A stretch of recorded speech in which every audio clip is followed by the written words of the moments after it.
बाघ मारे हॉस्पिटल में औरतों से जुड़ी हर बीमारी के इलाज के साथ अब शुरू हो चुका है डिलीवरी। चाहे नॉर्मल हो या सिजरीन, कम दामों में किया जाएगा। 24 घंटे माहिर डॉक्टरों की निगरानी में। अस्पताल का पता सखाफ रोज़ा 4 नंबर स्कूल के करीब, बीजापुर।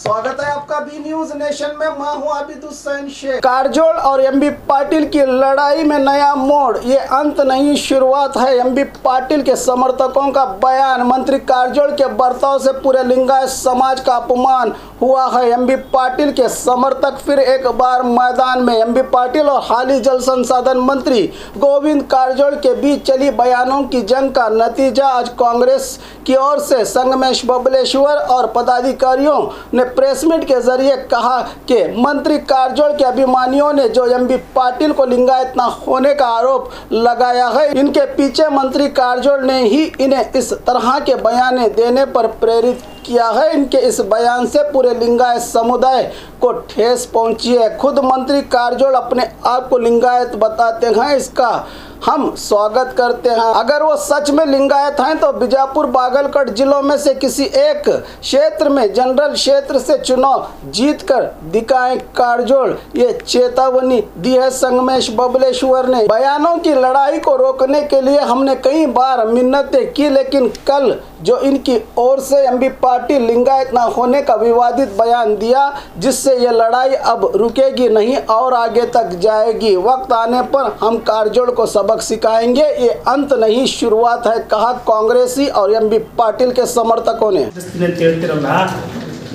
ಬ್ಲಾಕ್ ಮೇಲ್ ಮಾಡ್ತಾ ಇದ್ದೀರಿ, ನಿಮಗೆ ನೈತಿಕತೆ ಅನ್ನೋದಿದ್ರೆ ಅದು ಯಾವ ಬಾಂಬ್ ಇದೆ ಸಿಡಿಸ್ರಿ, ಅದನ್ನ ನಾವು ನೋಡೋದಕ್ಕೆ ಸಜ್ಜಾಗಿದ್ದೇವೆ.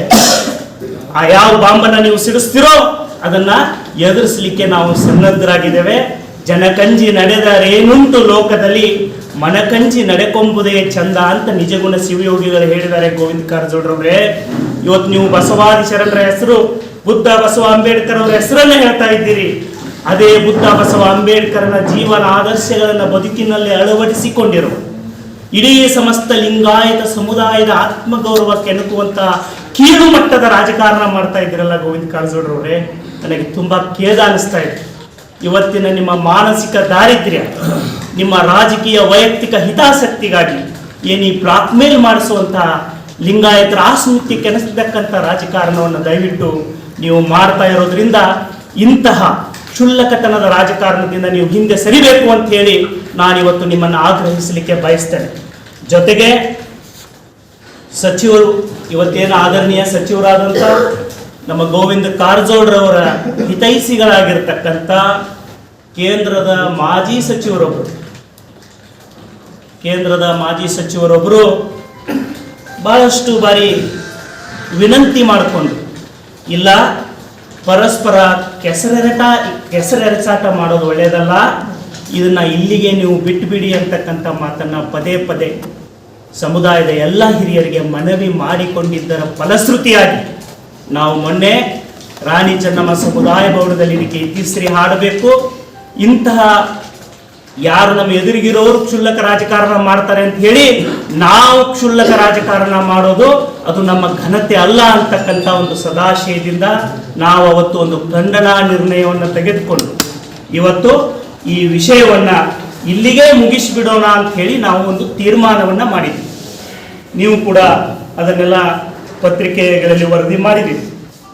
ಪತ್ರಿಕಾ ಮಾಧ್ಯಮದ, ಅಕ್ಷರ ದೃಶ್ಯ ಮಾಧ್ಯಮದ ಬಂಧುಗಳು ಕೂಡ ಅದನ್ನು ಸೂಕ್ಷ್ಮವಾಗಿ ಗಮನಿಸಿದ್ದೀರಿ.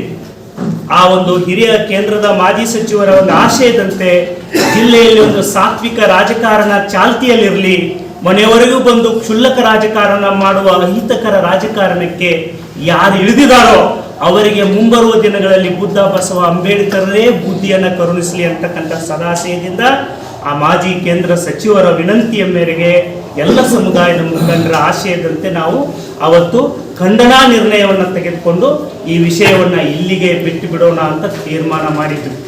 ಆದರೆ ನೀವು ನಿಮ್ಮ ಹಿಂಬಾಲಕರ ಮೂಲಕ ನಾವು ಯಾವುದನ್ನ ಖಂಡನಾ ನಿರ್ಣಯ ಮಾಡಿ ಇಂಥ ಕ್ಷುಲ್ಲಕ ವಿಷಯ ಮುಂದುವರಿಸಬಾರದು ಅಂತ ತೀರ್ಮಾನ ಮಾಡಿದ್ದೀವೋ ಆ ಖಂಡನಾ ನಿರ್ಣಯ ಮಾಡಿದ ಮೇಲೆ ನಾವು ಸುಮ್ಮನೆ ಇದ್ದಾಗಲೂ ಕೂಡ ನೀವು ನಿಮ್ಮ ಹಿಂಬಾಲಕರ ಮೂಲಕ ನಿಮ್ಮದೇ ಭಾವನೆಗಳನ್ನು ನೇರವಾಗಿ ನಮ್ಮ ಲಿಂಗಾಯತರ ಅಸ್ಮಿತೆಯನ್ನು ಕೆಣಕೋದರ ಮೂಲಕ ಮತ್ತೆ ಇಂಥ ಕ್ಷುಲ್ಲಕ ಅಹಿತಕರ ಘಟನೆಗಳಿಗೆ ಕಾರಣರಾಗ್ತಾ ಇದ್ದೀರಿ. ಗೋವಿಂದ ಕಾರಜೋಳರವರೇ, ನಾವು ಯಾವುದಕ್ಕೆ ಅಂತ್ಯವನ್ನು ಹಾಡಿದ್ದೇವೋ ಇವತ್ತು ಆರಂಭಿಸ್ತಾ ಇದ್ದೇವೆ. ಯಾವುದು ನಿನ್ನೆ ಮೊನ್ನೆ ನಾವು ಅದು ಅಂತ್ಯ ಅಂತ ಹೇಳಿ ಅದನ್ನು ಖಂಡನಾ ನಿರ್ಣಯದ ಮೂಲಕ ಅದನ್ನು ಸಮಾಪ್ತಿಗೊಳಿಸೋದಕ್ಕೆ, ಅಂತ್ಯ ಹಾಡೋದಕ್ಕೆ ಸದಾಶಯ ವ್ಯಕ್ತ ಮಾಡಿದ್ದೇವೋ, ಇವತ್ತು ಈ ವೇದಿಕೆ ಮೂಲಕ, ಈ ಒಂದು ಪತ್ರಿಕಾಗೋಷ್ಠಿ ಮೂಲಕ ನಿಮಗೆ ಹೇಳಕ್ಕೆ ನಾನು ಬಯಸ್ತೇನೆ, ಇವತ್ತು ಅದು ಅಂತ್ಯ ಅಲ್ಲ. ನಿನ್ನೆಯ ನಮ್ಮ ಅಸ್ಮಿತೆಯನ್ನು ಕೆಣಕಿರುವ ನಿಮ್ಮ ಬಾಲಿಶತನದ ಕ್ಷುಲ್ಲಕ ರಾಜಕಾರಣ ಏನು ಈ ಜಿಲ್ಲೆಯಲ್ಲಿ ವಿಜೃಂಭಿಸ್ತಿದೆ, ಇದರ ಅಂತ್ಯ ಪ್ರಾರಂಭ ಆಗ್ತಿದೆ. ಆ ಅಂತ್ಯ ಆಗುವವರೆಗೂ ಈ ಪತ್ರಿಕಾಗೋಷ್ಠಿಯ ಮೂಲಕವೇ ಇವತ್ತು ನಾವು ಮತ್ತೆ ಪ್ರಾರಂಭ ಮಾಡಿದ್ದೇವೆ. ನಿಮಗೆ ಸವಾಲನ್ನು ಹಾಕ್ತೇವೆ. ನೀವು ಅವಳಿ ಜಿಲ್ಲೆಯ ಯಾವುದಾದರೊಂದು ಜನರಲ್ ಕ್ಷೇತ್ರಕ್ಕೆ ಚುನಾವಣೆಗೆ ಸ್ಪರ್ಧಿಸಿ ತಾವು ರಾಜಕಾರಣವನ್ನು ಮಾಡಬೇಕು. ಇಂತಹ ಲಿಂಗಾಯತರ ಅಸ್ಮಿತೆಯನ್ನು ಕೆಣಕುವಂತಹ, ನಮ್ಮ ಆತ್ಮ ಗೌರವಕ್ಕೆ ಪೆಟ್ಟು ಕೊಡ್ತಕ್ಕಂತಹ ಕೆಲಸವನ್ನೇನು ಕ್ಷುಲ್ಲಕ ರಾಜಕಾರಣವನ್ನು ಈ ರಾಜ್ಯದಲ್ಲಿ ನೀವು ಪ್ರಾರಂಭ ಮಾಡಿದ್ದೀರಿ. ಯಾವ ಮುಖ್ಯಮಂತ್ರಿಗಳ ಪಕ್ಕದಲ್ಲಿ ಕುಳಿತು ನೀವು ರಾಜಕಾರಣ ಮಾಡ್ತಿರೋ ಅವರೂ ಲಿಂಗಾಯತರಲ್ಲ. ನಿಮ್ಮ ಸಚಿವ ಸಹೋದ್ಯೋಗಿಗಳಾಗಿರುವಂತಹ ಸಿ ಪಾಟೀಲ್ರು, ಮುರುಗೇಶ್ ನಿರಾಣಿಯವರು, ಶಾಸಕರಾದಂತಹ ನಮ್ಮ ಬಸನಗೌಡ ಪಾಟೀಲ್ ಯತ್ನಾಳ್, ಇವರು ಯಾರು ಲಿಂಗಾಯತರು?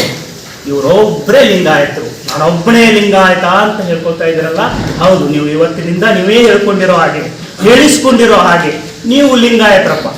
ನಾವು ಇವತ್ತು ನಿಮ್ಗೆ ಸವಾಲು ಹಾಕ್ತೀವಿ. ನೀವು ಲಿಂಗಾಯತರು ಮೀಸಲು ಕ್ಷೇತ್ರದಿಂದ ಹೊರಗೆ ಬರ್ರಿ, ಬಂದು ಅವಳಿ ಜಿಲ್ಲೆಯ ಜನರಲ್ ಕ್ಷೇತ್ರದಿಂದ ಸ್ಪರ್ಧೆ ಮಾಡಿ ಇಂಥ ಅಹಿತಕರ ರಾಜಕಾರಣ, ನಮ್ಮ ಆತ್ಮಗೌರವಕ್ಕೆನ್ನತಕ್ಕಂಥ ರಾಜಕಾರಣಕ್ಕೆ ತಿಲಾಂಜಲಿಯನ್ನು ನೀಡಬೇಕು ಅಂತ ಹೇಳಿ ನಾನು ಅತ್ಯಂತ ನೋವಿನಿಂದ ನಮ್ಮ ಮಡುಗಟ್ಟಿದ ಲಿಂಗಾಯತ ಒಳಪಂಗಡಗಳ ಎಲ್ಲ ಲಿಂಗಾಯತರ ಆತ್ಮಗೌರವಕ್ಕೆ ನೀವು ಇವತ್ತು ನೋವು ಮಾಡಿದ್ದೀರಿ, ನಮ್ಮನ್ನು ಅವಮಾನಿಸಿದಿರಿ, ಲಿಂಗಾಯತರ ಅಸ್ಮಿತೆಯನ್ನು ಪ್ರಶ್ನೆ ಮಾಡಿದಿರಿ. ನಿಮಗೆ ನಾನು ಸವಾಲು ಹಾಕಲಿಕ್ಕೆ ಬಯಸ್ತೇನೆ. ಅದಕ್ಕೆ ಈ ಪತ್ರಿಕಾಗೋಷ್ಠಿಯ ಇಲ್ಲಿ ಪಾಲ್ಗೊಂಡಿರ್ತಕ್ಕಂಥ ತಮಗೆಲ್ಲ ನಾನು ತುಂಬ ಹೃದಯದ ಕೃತಜ್ಞತೆಯನ್ನು ಸಲ್ಲಿಸ್ತೇನೆ. ಜೊತೆಗೆ ಏನಾದರೂ ಪ್ರಶ್ನೆಗಳಿದ್ರೆ ತಾವು ಕೇಳಬಹುದು. ಅಲ್ಲ, ಇದು ಮೊದಲನೇದಾಗಿ ಗೋವಿಂದ ಕಾರಜೋಳ ಅವರು ಎಲ್ಲಿ ಹೇಳಿದ್ದಲ್ಲ,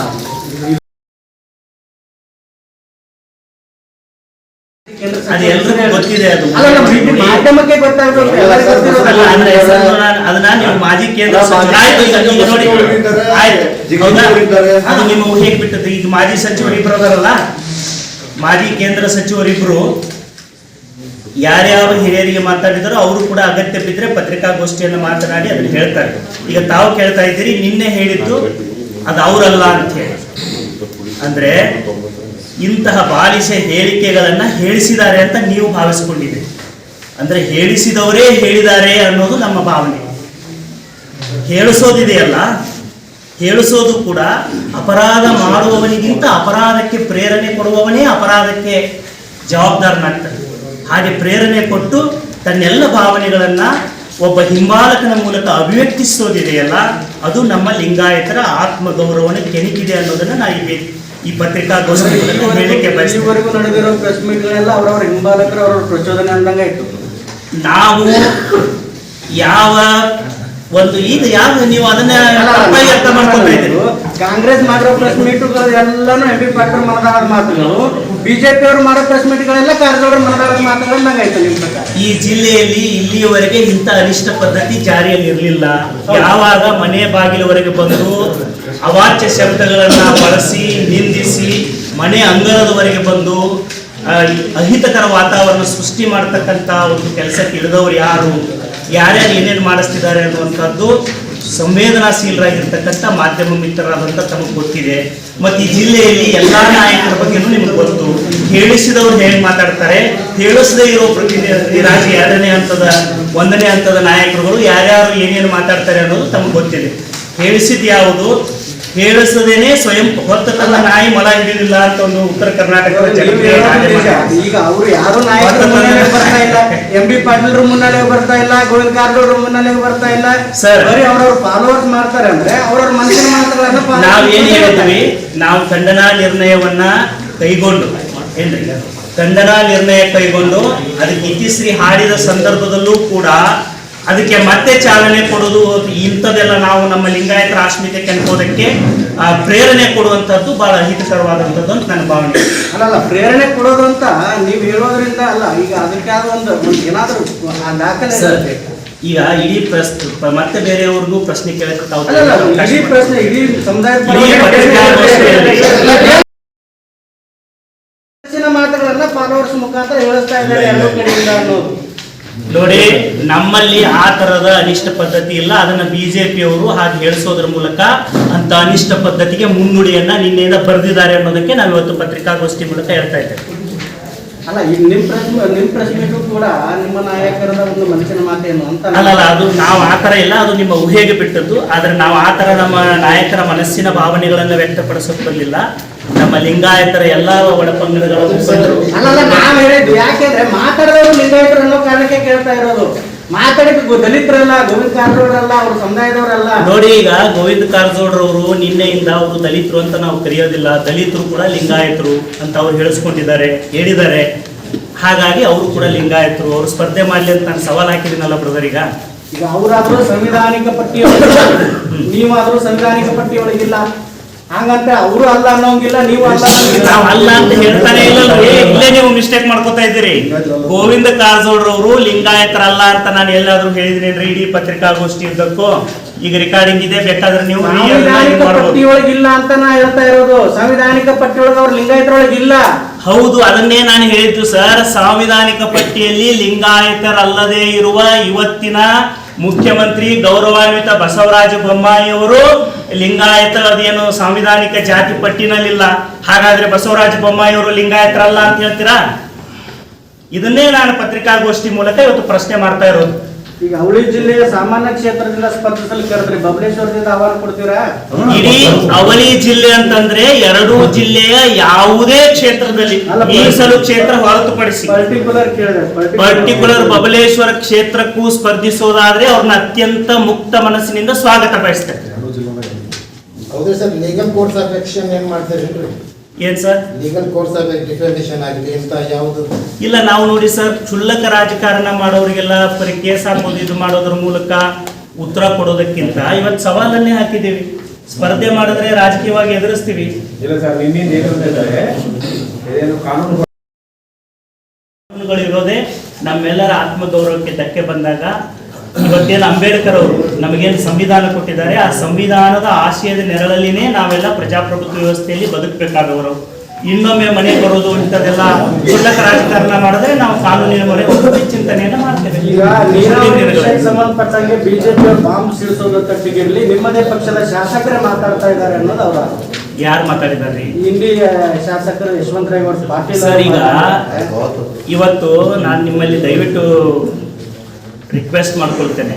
ಏನ್ ರಿಕ್ವೆಸ್ಟ್ ಮಾಡ್ಕೊಳ್ತೇನೆ ಅಂತಂದ್ರೆ, ಅದನ್ನ ಯಾರಾದ್ರೂ ಅವ್ರು ನಿನ್ನೆ ಪತ್ರಿಕಾಗೋಷ್ಠಿಯಲ್ಲಿ ಹೇಳಿದಾರ? ಈಗ ನೀವು ನಾವು ಯಾವ ವಿಷಯಕ್ಕೆ ಸಂಬಂಧಪಟ್ಟಂತೆ ಪಕ್ಷದ ಶಾಸಕರು ಯಾರು ಹೇಳಿದ್ದಾರೆ? ಅದು ಅವಾಗೇನು ಅವರವರ ನಡುವೆ ವಾಗ್ವಾದ ನಡೆದಿತ್ತು. ಆ ಸಂದರ್ಭದ ವಿಚಾರಗಳನ್ನ ದಯವಿಟ್ಟು ನನ್ನ ರಿಕ್ವೆಸ್ಟ್ ಏನಂದ್ರೆ, ನಮಗೆ ಆಗಿರುವ ಇವತ್ತಿನ ಘಟನೆಗಳಿಗೆ ನಿನ್ನೆ ಪತ್ರಿಕಾಗೋಷ್ಠಿಯನ್ನು ನಾವು ಬಂದ್ ಗೋಷ್ಠಿಯಲ್ಲಿ ನಿಮ್ಮ ನೀರಾವರಿ ಯೋಜನೆಗಳ ಬಗ್ಗೆ, ನಿಮ್ಮ ನೀರಾವರಿ ಯೋಜನೆಗಳ ಮೌಲ್ಯಮಾಪನ ಸಾಧನೆಗಳ ಬಗ್ಗೆ ನಿಮ್ಮದೇ ಪಕ್ಷದ ಶಾಸಕರನ್ನು ಟೀಕೆ ಮಾಡಿದ್ದಾರೆ ಅಂತ ಹೇಳಿದ್ದಾರೆ. ನನ್ನ ಗಮನಕ್ಕೆ ಬಂದಿಲ್ಲ. ಅದನ್ನ ಈಗ ನೀವು ಹೇಳಿದಿರಿ, ಈಗ ನನಗೆ ಕಿವಿಗೆ ಬಿತ್ತು. ನಾನು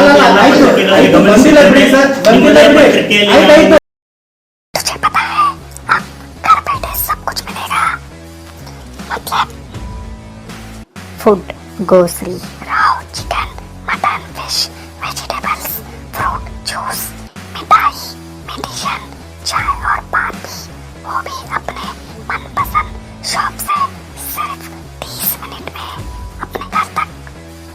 अरे वाह, मैं तो अभी ऑर्डर करती हूँ। क्या बताया आपका नाम? भीगोस। तुम इस ऐप के बारे में किसी को मत बताना। सुना हमने, किसी को मत बताना।